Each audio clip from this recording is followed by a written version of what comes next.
Erev Tov. Erev Tov. Ça fait plaisir de te voir.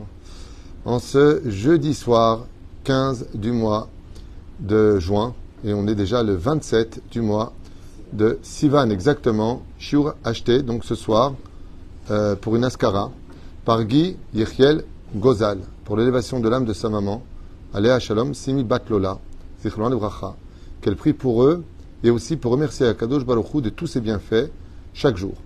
Bracha Revacha Batzlacha aussi pour Guy Yechiel et pour toute sa famille. Et il raconte que le mérite de cette étude, Bemet Yalet Nishmata, Shel Simi Bat Lola, Bezrat Hashem Barach, Began Aiden, Elion, Vechol Ashorvot Ima. On commencera tout de suite cette étude, puisqu'on a encore un cours à faire après derrière. On n'est pas trop tardé. En pensant à l'élévation de l'âme Shel Kol Mete Israël, en souhaitant une bonne refouach lema pour tous les malades d'Israël, et puis une grande réussite pour tous les enfants d'Israël, ainsi qu'un bon Zivou Gagoun pour tous ceux qui veulent se marier. Kedat mon chevet Israël. Ainsi donc, on a fait le tour. Chers amis, une étude qui doit éveiller chez nous beaucoup de méditation. Car comme je vous l'ai déjà dit, s'il y a un jour une question qu'on doit tous se poser dans la vie, Aya, meod, kedai, de se poser la question suivante. Si chas v'shalom, je pars. Ça veut dire qu'on ne sait pas ce qui peut nous arriver chaque jour. Chaque jour est un cadeau, et cette journée est unique, car elle est venue et ne reviendra plus jamais. C'est à moi de donner l'empreinte de l'existence de cette journée, de par des actions que je vais accomplir. Comme la Torah nous le dit à maintes reprises, ce qui compte dans la vie d'un homme, c'est d'apporter les jours qu'il a fait de sa vie. Ve'avo Abraham, comme c'est marqué, Ve'Abraham zaken bab bayamim. Il est venu avec ses jours. Pour Sarah et Minou, elle était à 100 ans comme à 20 ans, à 20 ans comme à 7 ans. Ainsi donc, ce qui compte dans notre vie, c'est quelle lumière on a apportée à chaque journée. Et donc, la question essentielle, qui est tellement importante que seul le jour de la mort on le comprend, c'est si chas v'shalom, en tant qu'homme, femme, peu importe ce que tu es, peu importe l'âge que tu as, si demain tu pars de ce monde, qui aurais-tu été sur Terre? Parce que s'il y a un Wikipédia sur Terre, vous comprenez qu'il y a un Wikipédia dans le ciel. Manienne de voir, et c'est ce qu'on va essayer de comprendre dans cette paracha extraordinaire, qui tu as été. Est-ce que tu as laissé une trace, une référence de ta vie? Ou est-ce que tu es venu au monde pour servir, certes, à une mission quelconque, mais qui, à l'échelle nationale ou internationale, n'a eu aucune coïncidence? Par exemple, si vous constatez bien, nos rabbanim, les loulottes que nous faisons, les livres qui nous ont laissés, leurs chefs-d'œuvre, leurs enfants, qui sont leur enseignement, eh bien, marquent leur existence comme si ils vivaient avec nous. Rachi, par exemple, a vécu il y a 1000 ans en arrière, à l'époque du Moyen-Âge, dans la ville de Troyes, c'était entre 2 et 4, en Champagne. Eh bien, il a laissé une empreinte dans le cœur des Juifs du monde entier. Tout le monde sait qui est Rachi, Rabbi Shlomo Yitzhaki, le plus grand commentateur de la Torah écrite et de la Torah orale. Tout le monde sait qui il est. Rava, Abaye, Shmuel, tout le monde qui étudie la Torah sauront qui il est. Nos rabbanim ont laissé des empreintes. Des gens qui se sont battus pour le peuple ont laissé des empreintes. Et ces empreintes-là, elles peuvent appartenir à des degrés différents. Par exemple, dans une famille, je me souviens qu'une fois, nous étions partis enterrer un grand-père, on m'avait demandé de venir faire le hesped, l'oraison funèbre, et j'étais vraiment assez épaté. Pas choqué, parce qu'il en faut beaucoup pour me choquer, mais épaté, oui, de voir combien il y avait de monde à cet enterrement, et ce qu'il y avait vraiment de choquant, je dirais, oui, c'est que les enfants, petits-enfants et arrière-petits-enfants, même petits, ils n'arrivaient pas à quitter la tombe du grand-père. Ils sont restés et restés. Et quelqu'un me posait des questions à côté de l'enterrement où ça se passait, une fois que tout le monde était parti, et je voyais que toute la famille n'arrivait pas à partir. Et les larmes coulaient sur les joues. Les cris se faisaient entendre, la douleur était présente. Et j'ai dit, mais qui était ce grand-père? Bon, il est mort vieux, il était malade, c'est la vie. Ils avaient du mal à le quitter. J'ai dit, je ne sais pas qui c'est, à émettre, mais il y a une chose que je sais. C'est que lui va être en rapport avec ce que je vais vous apprendre maintenant. Enfin, je vais apprendre, j'ai rien à vous apprendre, excusez-moi pour l'orgueil des mots que j'ai employés. Je vais partager avec vous, plus exactement. Dans la paracha de Korach, il y a un clin d'œil qui nous est fait par rapport à cela. On ne peut pas être tous dans Wikipédia, on ne peut pas être tous retenus à vie. Il y a plein d'hommes élogieux qui ont tout donné dans leur vie, qui ont été d'excellents papas, d'excellentes mamans. Bon, ils ont marqué l'histoire. Et quand est-ce que Béhémet, on saura qu'ils ont marqué l'histoire? À résurrection des morts. La résurrection des morts n'appartiendra qu'à celui qui a donné une raison à la journée d'exister. Cette phrase-là, retenez-la à vie. Ça veut dire que si ma journée d'exister valait le coup pour moi d'exister parce que j'ai été la lumière de l'obscurité de cette journée, eh bien, viendra un jour où quand on viendra à Triatamétim, on comprendra que ces personnes qu'on ne connaissait pas, contrairement à d'autres qui ont fait beaucoup de bruit pour exister, et qui n'auront laissé aucun souvenir. Et la reine, le jour de l'Askara, par exemple, qu'est-ce que c'est? Alors, je ne veux pas faire un cours sur l'Askara parce que j'en ai déjà fait au moins 6-7, si ce n'est pas plus. Mais le jour de l'Askara, comme ce soir où on fait le shiur, c'est le jour où la personne qui est décédée, donc décédée ne veut rien dire, vous savez qu'un mort n'existe pas, c'est juste que son corps est sous terre et que la personne flotte dans des mondes parallèles. Eh bien, elle est ramenée devant le Beddin et elle est rejugée. Et ce, de génération en génération, qu'on rappelle ou pas son nom, devant le Beddin, elle est rappelée. Et pourquoi est-ce qu'elle est rappelée? Elle est rappelée pour voir si elle a laissé une empreinte positive ou négative. Est-ce qu'elle a laissé un héritage spirituel se traduire de... Tu sais ce qu'elle disait, maman? Maman le disait toujours, dans la vie, tu fais ce que tu veux, mais Shabbat, c'est pas négociable. Donc Shabbat, on est Shomer Shabbat. Cette phrase-là fait monter d'année en année, puisque ça se répercute chez les enfants et petits-enfants dans l'éducation. C'est juste un exemple. Et donc, grâce à cela, elle va monter dans la Gdusha de la lumière des Shabbatot dans le monde d'en haut. Dans les mots, ça ne veut rien dire. Dans le monde réel, parce que là, on est dans un monde théâtral, dans le monde réel, là où il y a Dieu, c'est le monde réel, beaucoup plus réel que ce monde-là, qui est des mises en scène pour voir si on est d'Aïmouna, ceci et cela. Eh bien, c'est un monde de lumière et d'amour infini que les mots jouissance dans ce monde ne peuvent pas définir. Donc, ce qu'on sait, c'est qu'on fait du bien à l'âme. Mais si, Chazvé Shalom, le défunt, a dit pour moi la religion, c'est des inventions des hommes, il n'y a pas besoin de Shomer Shabbat pour dire à Dieu qu'on l'aime, cette personne vit dans l'obscurité après la mort, selon le judaïsme. C'est-à-dire que à chaque fois qu'elle a fini de payer, elle redescend d'année en année tant que ce qu'elle a dit sur terre vit. Donc, comme pour le meilleur, comme pour le pire, tu montes ou tu descends. Et c'est pour ça que la Askara, le jour du souvenir, c'est de rappeler uniquement les bienfaits de qui était cette personne. Pour approfondir cela, vous savez que quand un homme sur terre et une femme étaient attachés à un tzaddik particulièrement, prenons le cas des Lubavitch, prenons le cas des Breslev, prenons le cas des Rav Kook, et prenons le cas du Rav Steinman et ses élèves, le Rav Kanevski et ses élèves, le Maran Arav Ovadia Yosef Zatzal, tous les tzaddikim, le Chassidim, le Ramchal, le Maharal, le Pele Yoetz, Rabbi Eliezer Papo, tellement de tzaddikim. Vous constaterez qu'ils ont tous des élèves sur terre. Ils ont une transcendance qui va se perpétuer de génération en génération. Vous avez le Machon Ramchal, qui est à Jérusalem. D'accord? Eh bien, quand ces personnes qui ont été attachées au Rav, le Ben Ishraï, alors, En Safek, que vous savez que le Rav Mordechai Eliyahu, Zecher Tzadik V'Kadosh Ivracha, c'était Saïloula il y a 2 jours. Bien, lui, il a ramassé l'étendard du Ben Ishraï et il a appliqué ses lois, les lois du Ben Ishraï. Quand ces personnes décèdent, elles vont où d'après vous? Si c'est des gens comme le Rav Mordechai Eliyahu de très haut niveau, le Rav Steinman très haut niveau, ils ont leur yeshiva eux. Pourquoi ils ont leur yeshivot à eux, dans le monde d'en haut? Parce qu'ils ont des élèves. Et ces élèves n'ont pas assez de mérite pour avoir leur propre yeshivot. Donc ils vont où? Dans les yeshivas de leur Rav. Seulement ce qui se passe, c'est que nous avons tous un même Dieu. Et c'est là où je rentre dans le vif du sujet.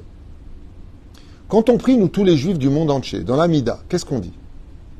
Baruch ata Hashem, Elokenu veloke avotenu, Eloke Avraham, veloke Yitzhak, veloke Yaakov. Si vous constatez bien, dans nos prières, nous demandons toujours de façon universelle pour chaque juif, de nous adresser au Dieu des Havot, Avraham, Yitzhak et Yaakov. Et toute la Torah est faite comme cela. Eloké Avi Avraham. Mais dans la paracha de cette semaine, on a une parenthèse qu'on trouve nulle part. Je vais vous la lire, parce qu'elle est marquée ici.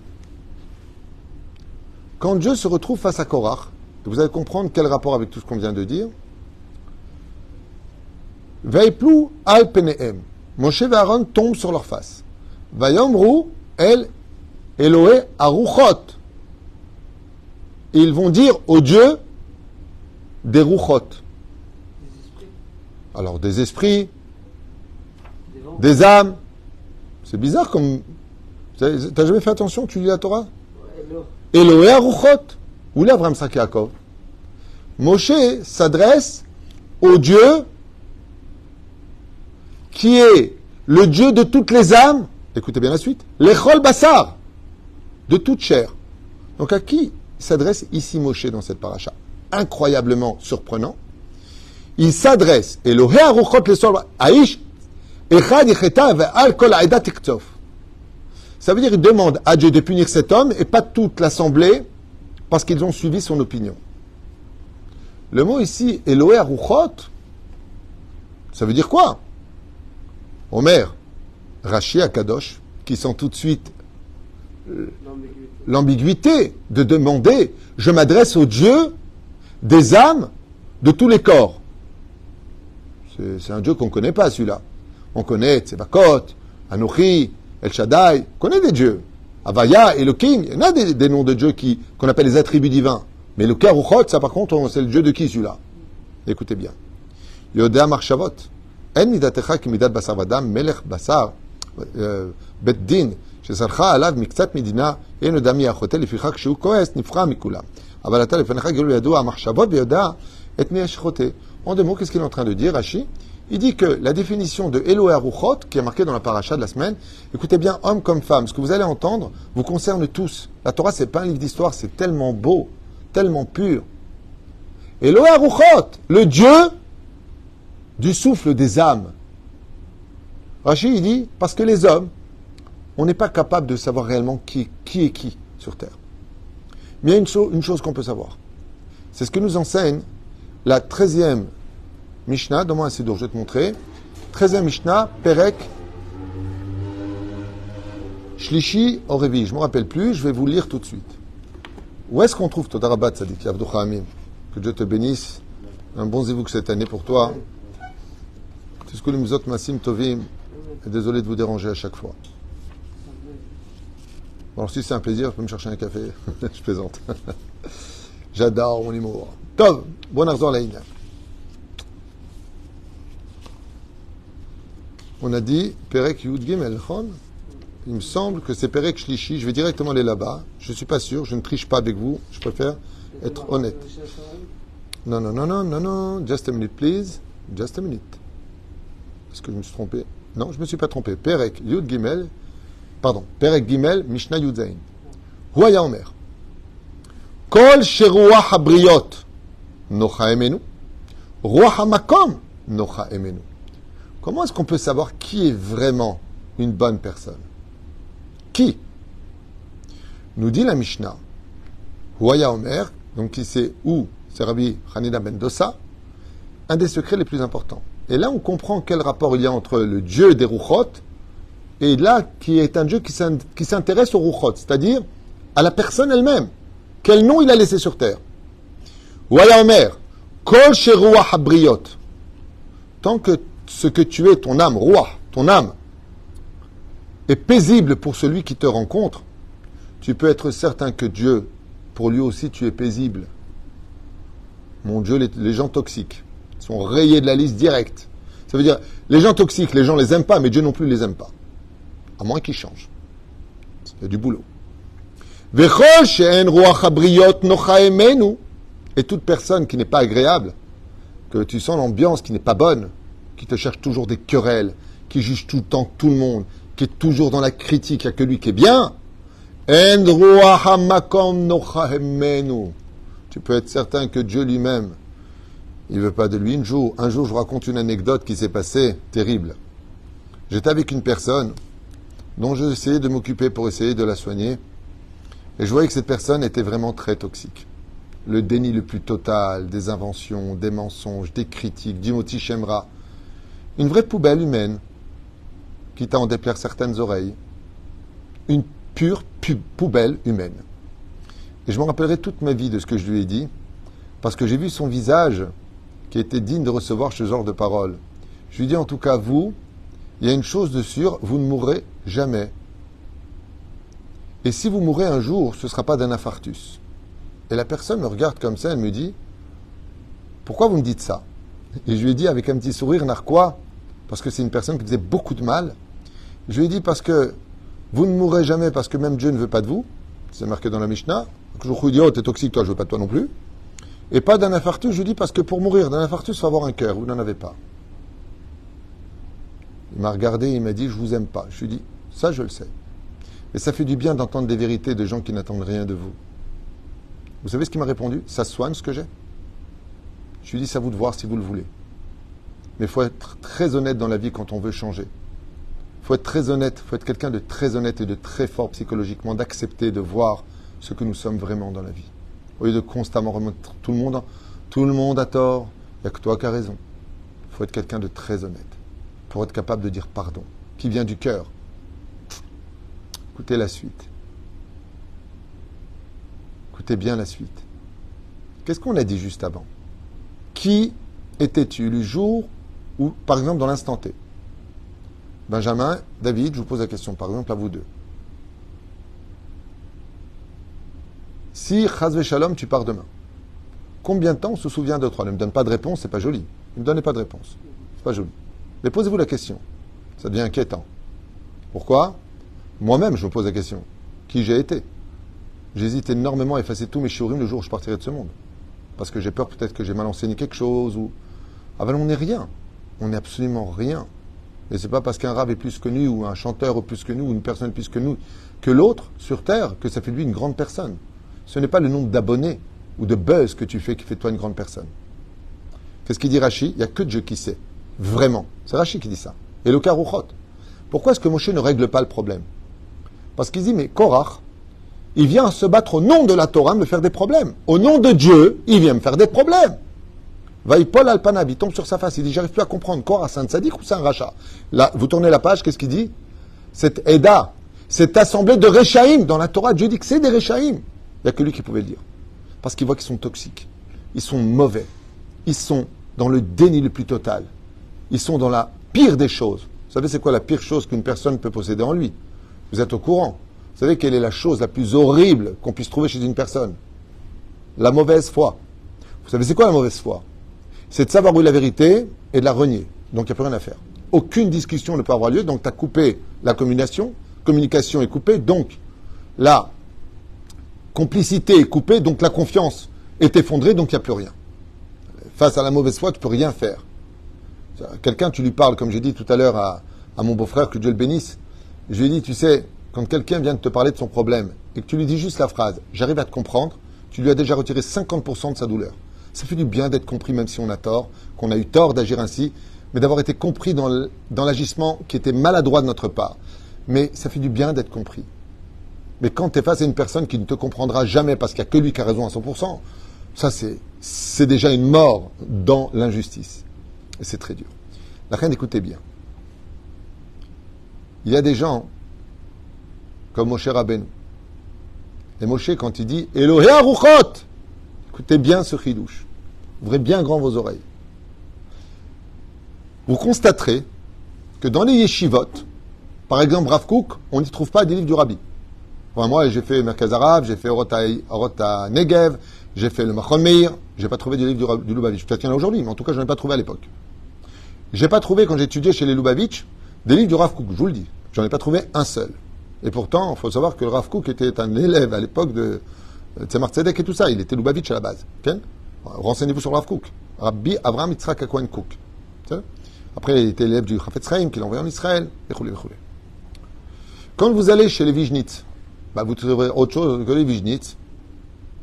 C'est-à-dire que chaque yeshiva a ses rabbanim et sa tendance. C'est pas qu'il n'accepte pas l'autre, c'est qu'il pense que ça, façon de faire comprend les enseignements de tout le monde. Et c'est légitime, quelque part. Seulement, je vous posais une question et vous allez me répondre. Moshe et Aaron, eux, ils appartiennent à quelle tendance? Faites attention à votre réponse. Donc, je m'adresse aussi à vous. Moshe et Aaron, ils appartiennent à quelle tendance? À tout le monde. Oh, oh. À tout le monde. Il n'y a pas une yeshiva, qu'elle soit Breslev, Vijnitz, Belz, peu importe, qui passe Rouga, qui passe Shrora, l'homme échané. Moshe, il appartient à tous les juifs. Moshe rentre dans toutes les yeshivot.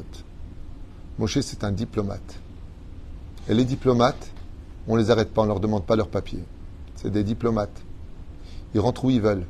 C'est des diplomates. Et c'est ce que demande Moshe Rabbeinu. Quand il voit Korach, il dit « Hey, toi, t'es qui ?» Breslev, il y a partout? Ouais, peut-être. Moi, je crois pas. Mais bon, il me semble pas, non. Aval, j'ai même des adresses où je vous dis, il n'y aura pas un livre Breslev non plus. Aval, c'est pas important. Aval, Kedel Arzor ala Inyan Hazeh, et pourtant, il mérite, faut le savoir.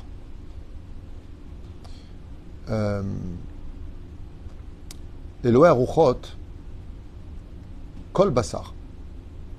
Il y a des gens sur terre, ils vont suivre cette Torah que je vous enseigne, avec beaucoup d'humilité, je le dis, d'apprendre à aimer tous les rabbanim, d'écouter tous les rabbanim. Parce que quand tu es diplomate, et que tu appartiens à tout le monde, et que tu es l'élève de tout le monde, et que tu aimes tout le monde, ben quand tu pars de ce monde, tu peux rentrer dans la yeshiva de Rabbeinu. Après, tu sors, tu vas apprendre ce que va dire le rabbi dans sa yeshiva. Après, tu as envie d'écouter ce que va dire le Rav Kook. Puis je voudrais écouter ce qu'enseigne maintenant le Rav Ovadia dans le monde d'en haut. Ta porte n'existe pas parce que tu ne l'as jamais fermée à aucun enseignement. Ça s'appelle Elohe Aruchot. Et c'est une exception à la règle. Korach est venu Bechol Adato. Adato veut dire avec toutes les déotes. Mais il est venu en son nom à lui, en refusant celle des autres. Il rentrera dans aucune yeshiva parce qu'il s'est battu pour lui. Et Korach, il n'a pas laissé un bon nom sur terre. Il a laissé un mauvais nom sur terre. Cet après-midi, j'expliquais pourquoi les enfants de Korach, on les lit juste avant le shofar, le jour de Rosh Hashanah. La Mnatseach, les venait Korach Mizmor. Écoutez le cours de ce matin sur ça. Mais ce qu'il faut se poser comme question, c'est que si vraiment dans la vie, on veut se dire si on a été quelqu'un qui avons été capable d'arrêter la journée dans laquelle nous avons vécu, et que cette journée va se réunir par une seule journée. On a vécu par exemple 80 ans, mais le jour où on se rappelle de toi, c'est une seule journée, le jour de ton décès. Est-ce que tu as été capable, toi aussi, d'avoir été relié au Dieu de toutes les rouchot? Elohe Aruchot, celui qui est paisible aux yeux des hommes, est un homme paisible aux yeux de Dieu. Si par exemple, toi l'homme, quand tu rentres chez toi, tu mets une rassera à tout le monde, sache que mon ami, le jour où tu partiras de ce monde, on va te pleurer, mais pas très longtemps. On va même se sentir presque soulagé quelque part. Bon, shmar, comme ils disent les Tunisiens. Allez, parle plus de lui. Ouf, ouf, ouf, libéré. Mais quand tu as été une personne comme ce grand-père, que j'ai vu sa famille tellement pleurer, j'avais jamais vu ça de ma vie. 1h30 après qu'il soit enterré, tout le monde était encore en train de pleurer et de ramasser le sable qui venait d'être posé sur son corps. On avait du mal à partir et les gens disaient, il faut y aller, il est tard. Laisse-moi encore un peu avec lui. Et vous savez ce qu'on m'a répondu? Sa fille et son fils m'ont dit, notre papa, qui était le grand-père, arrière-grand-père, était quelqu'un qui était aimé de tous. Quand il venait, il consolait tout le monde. Il réglait les conflits. Par exemple, il dit, bon, il t'a pris 100 shekels, voilà, je te les donne, comme ça, il y a la paix.